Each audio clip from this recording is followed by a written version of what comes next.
Mabuti naman at hindi mo ako binigo, Juan Miguel. Akala ko makikipagmatigasan ka pa sa akin bago mo ibigay ang anak ko. Her dad said. Claire's eyes widened when he heard it from her father. Sino ang sinungaling sa dalawa? Juan Miguel told her earlier na hindi siya nito hayaan na bumalik sa daddy niya. But now, kaya pala sila pumunta rito para ibigay siya ni Juan Miguel dito. Hindi mapigilan ni Claire ang magalit sa binata ng mga sandaling yun. She wants to run away from them but she can't because she's afraid. Natatakot siya na baka barilin siya. Hindi naman kita binigo pero hindi ko ibibigay ang anak mo sa'yo. You will make her life miserable na hindi dapat. You should respect her decisions. Hindi ikaw magdidesisyon kung sinong pakakasalan niya o hindi at iibigay niya o hindi. You're fucking selfish. Old man, what you want will definitely happen. Ako munang makakalaban mo. Matapos magsalita si Juan Miguel, kinuha nito ang baril at tinutok sa daddy niya. Agad na umaksyon ang kabilang panig. Inutusan ng dad niya ang mga tauhan na tutukan din si Juan Miguel. Pero hindi nagpatinag si Juan Miguel kahit ilang baril na ang nakatutok dito. Sa kanilang dalawa, parang naiihi si Claire ng mga oras na yun. She hates gun. She really hates it. If she could teleport right away, baka nagawa na niya makaalis lang sa lugar na kinaruroonan niya. At para na rin makaiwas sa gulo. Ang tapang-tapang mo, Juan Miguel. You can't fight with us because you're only one. Kami, marami kami. In just a second, baka mapatay ka na namin. So, now, give me back my daughter or else I'll command them to shoot the hell out of you. Go, shoot me. I'm not fucking scared, old man. You're just saying that because you have this man. Kapag ikaw lang mag-isa, kaya mo pa ba akong labanan? At wala akong paki kung kasama mo pa yung kupal na yan. Then Juan Miguel pointed the gun on Bernard, who's looking at her with a grin on his face. Talagang hindi ka natatakot, Juan Miguel. Ang dali-dali lang naman ang gusto kong gawin mo. Kung ayaw mo mamatay, ang mga taong ito, just give me back my daughter. Mahirap ba ang pinapagawa ko? Tarantado ka. Kapag gusto kong mangyari ang gusto ko, gagawin ko ang lahat ng makakaya ko. Hindi kayo bagay ng anak ko. At hindi ko hayaan na malapatan ng dugo mo ang magiging apo ko sa kanya. Nakatiim na wika ng daddy niya habang matalim ang tingin kay Juan Miguel. Buntis ako at si Juan Miguel ang ama. Kami na, boyfriend ko na si Juan Miguel, dad. Hindi pa ba sapat yun para hayaan mo? Hayaan mo na kami. Hindi na napigilan ni Claire ang umimik dahil maski siya ay punong-puno na rin. What? Boyfriend mo ang pagong na to? Hindi makapaniwalang tanong ni Bernard sa kanya. She nodded. Oo, boyfriend ko na siya. Pwede bang tigilan mo na ako? Bernard, stop this. Please. I'm so fucking tired. Gusto ko nang bumalik sa normal ang buhay ko. Hayaan nyo na lang kami ni Juan Miguel. Fucking no. Fucking no, Claire. Hindi porket may nangyari na sa inyo, sasagutin mo na siya agad. Itutuloy pa natin ang naudlot na kasal natin. Bernard exclaimed. Hindi na matutuloy ang kasal. She said while crying. Matigas ka talaga, Claire. Tingnan natin ang ikakatigas mo kapag napatay ko ang lalaking yan. Kinuha ng daddy niya ang baril ng isa sa mga tauhan niya. Kinasa at itinuto kay Juan Miguel. Bumilang lang ng ilang segundo bago nito pinindot ang gatilyo. Ngunit hindi pa man ito tuluyang napipindot yun nang biglang may natumbang isang tauhan. Isang segundo ang nakalipas, may natumba na namang isa hanggang sa nagsunod-sunod na yun. Napaupo silang dalawa ni Juan Miguel nang masandaling yun. Samantalang ang mga hinostage ay nagkaroon ng pagkakataong tumakas. Wala silang kibo ni Juan Miguel na masandaling yun. Nanginginig ang mga tuhod ni Claire dahil sa takot. Shit, bakit niya kailangan maranasan ang mga nangyayari ngayon? She's so tired. Maya-maya pa'y tinayo na siya ni Juan Miguel at gano'n na lang ang gulat niya na makitang wala ni isang natira sa mga tauhan ng dad niya. Pahawang sila na lang apat. Siya, si Juan Miguel, si Bernard at ang dad niya. Lahat ng tauhan nito ay nakahandusay sa buhanginan habang duguan. What happened to them? It seems like there's a sniper hiding from somewhere. Damn, naubos tayo ng ilang segundo. How did it happen? Galit na sigaw ng dad niya.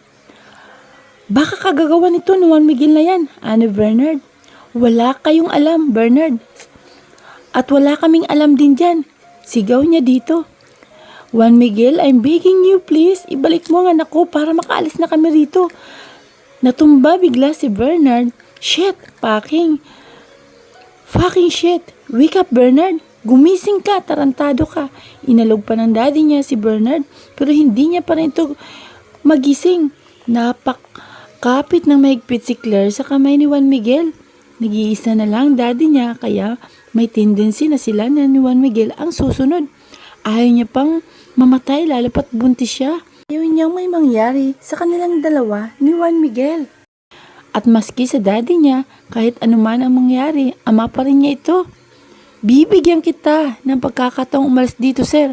Kung hindi ka pa rin alis at kukulitin, nakuhanin si Claire sa akin, baka ikaw na ang susunod. Choose, sir. Mahinahang tura ni Juan Miguel saka ibinaba ang hawak na baril. Dad, stop this. Please, umalis ka na lang.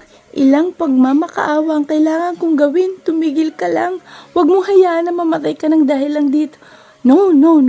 Umiiling na tura nito saka nagtatakbo sa kinarurunan nila. Ngunit, nakakailang hakbang pa lang ang daddy niya nang may bumaril sa binti nito. Pero hindi ito nagpatinag. At dahil nabaril, natumba to at tumayo ito. At saka paika-ikang tumakbo patungo sa kanilang dalawa. Ngunit, sa pagkakataong yun, ay natumba ito ulit at nawala ng malay.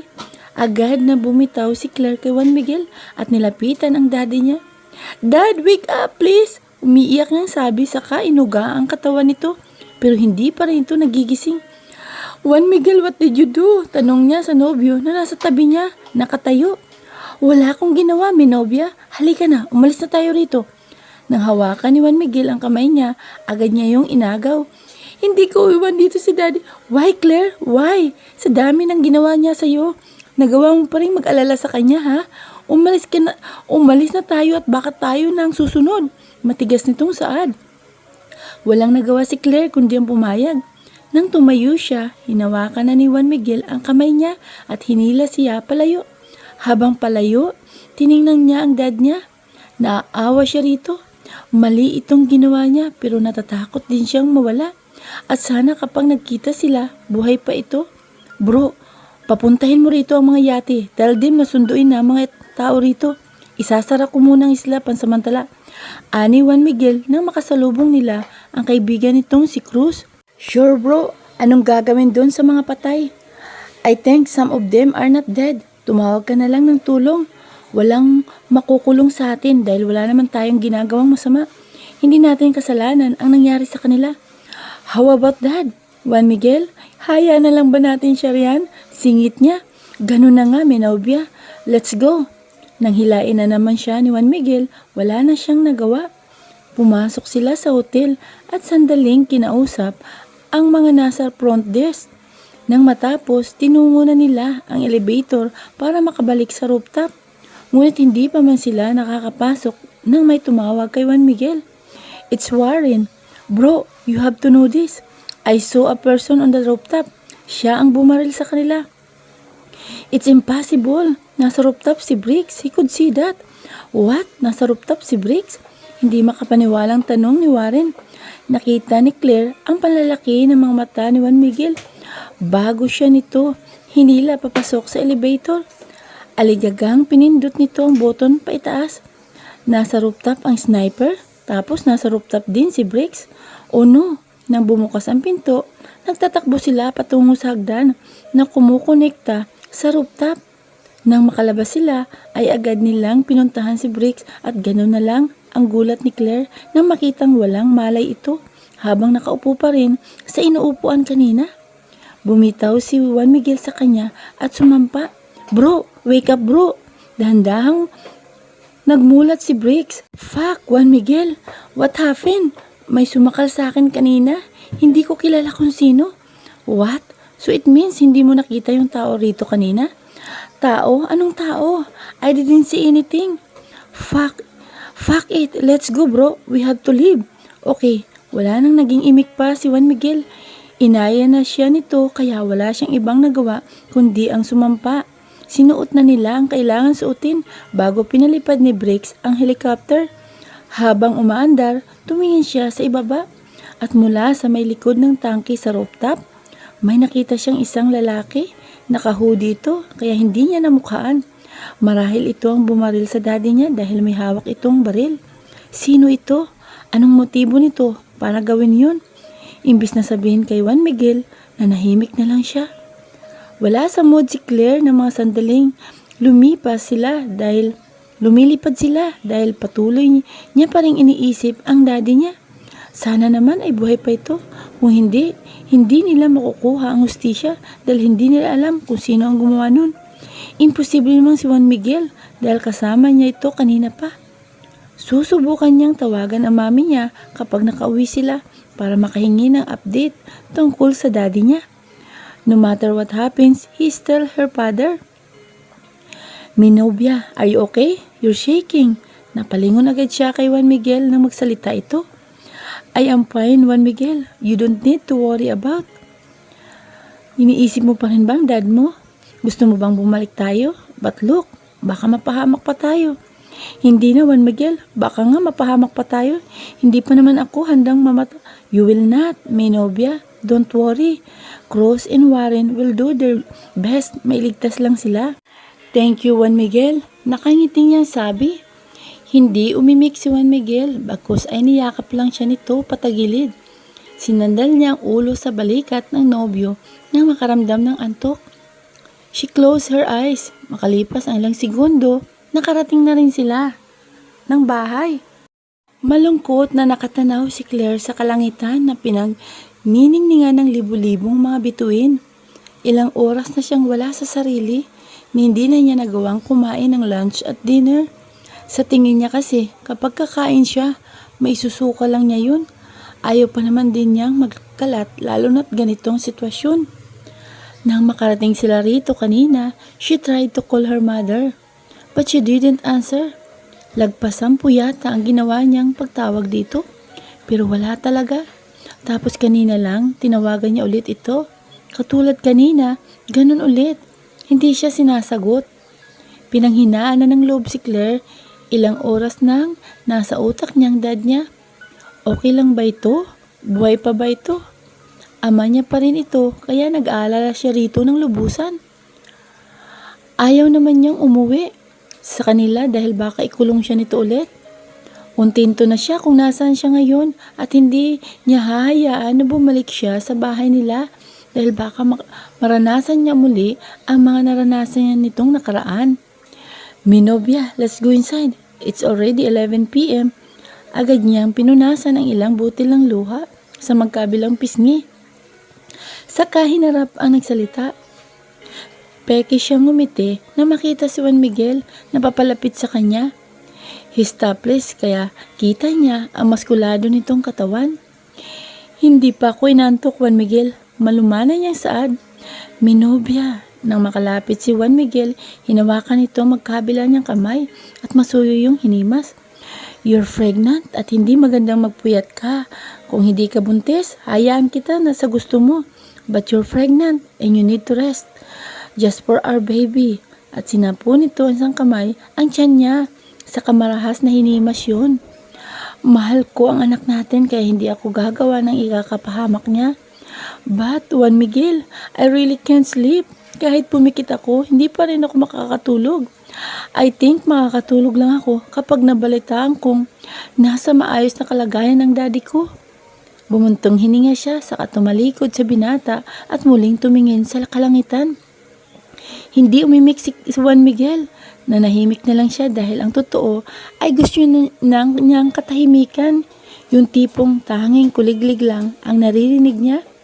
Ngunit makalipas ang ilang segundo, biglang may tinawagan si Juan Miguel. Napalingon siya rito at saktong inilagay nito ang cellphone sa may tenga. Hello bro, can I ask? Tanong ni Juan Miguel. Sure bro, ano ba yun? The voice sounds familiar. It's Cruz for sure. Kumusta ang daddy ni Claire? Is he okay? Where is he now? Oh, nakalimutan kong tawagan ka kanina. I don't know if matutuwa ka sa sasabihin ko. Buhay ang daddy ni Claire. Actually, kakatapos lang na operasyon. 2 bala ang natanggal sa katawan nito. Tapos, si Bernard buhay rin. So far, they are okay now and they just need to rest. Tumingin sa kanya si Juan Miguel. Napangiti siya nang marinig yun. Tila nawala ang kalungkutan niya dahil sa nalaman. Thanks God, her father is safe. Kahit 2 bala ang bumaon sa katawan nito, nakaligtas pa ito. Pero si Bernard, patawarin siya, pero sana natuluyan ng lalaking yun. Alam ni Claire na mali ang mag-wish ng kamatayan ng iba. Pero marahil ay naisip niya ito dahil sa galit kay Bernard at yung sinabi nito na itutuloy pa rin ang kasal. Hindi na yun mangyayari. Bernard should thank Juan Miguel dahil nagawa pa nitong kumuha ng tulong para mailigtas siya, kasama na rin ang dad niya. Sa mga tauhan, may nakaligtas ba? Tanong ni Juan Miguel sa kausap. Yep, 5 ang buhay, 3 ang patay. Alam natin na wala tayong kinalaman sa nangyari. Thank you bro. I-update mo na lang ako sa mga mangyayari. I will bro. Hindi na sumagot si Juan Miguel. Pinatay nito ang tawag at tumingin sa kanya. Good news, your father is still alive. She hugged him immediately. Thank you Juan Miguel. Akala ko patuloy akong magiging malungkot.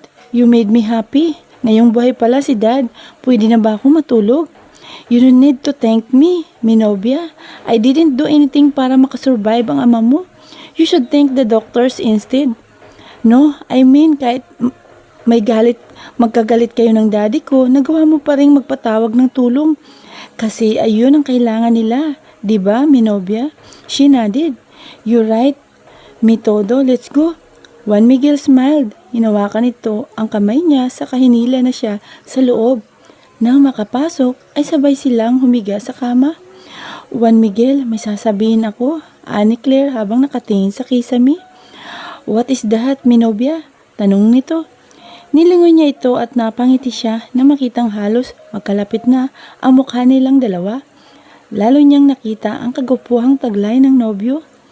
Ang haba ng pilik mata nito, nakaka-attract, tapos amoy na amoy niya ang mabangong hininga nito. Nakaka-attract talaga si Juan Miguel. Halos perpekto na kung susumahin. Pero sabi nila, walang taong perpekto at naniniwala siya roon. May ayaw siya kay Juan Miguel na gusto niyang alisin at yon ay ang pagiging babaero nito. Ayaw niya sa lalaki na ganun. Gusto niya sa kanya lang, loyal. I'm in love with you, Juan Miguel, she said calmly. It's confirmed. Mahal na niya si Juan Miguel. Dahil kanina, bawat lapit nito, kumakabog ang dibdib niya. Hindi naman pala mahirap mahalin ang binata. Madaling mahalin si Juan Miguel. You do? I'm in love with you too, Minobia. Ani mo'y inaantok na wika nito. Muli niya itong binalingan at sa pagkakataon yon ay nakapikit pa rin ito. Hina siyang natawa. Akala ko hindi kita mamahalin, pero mali pala ako.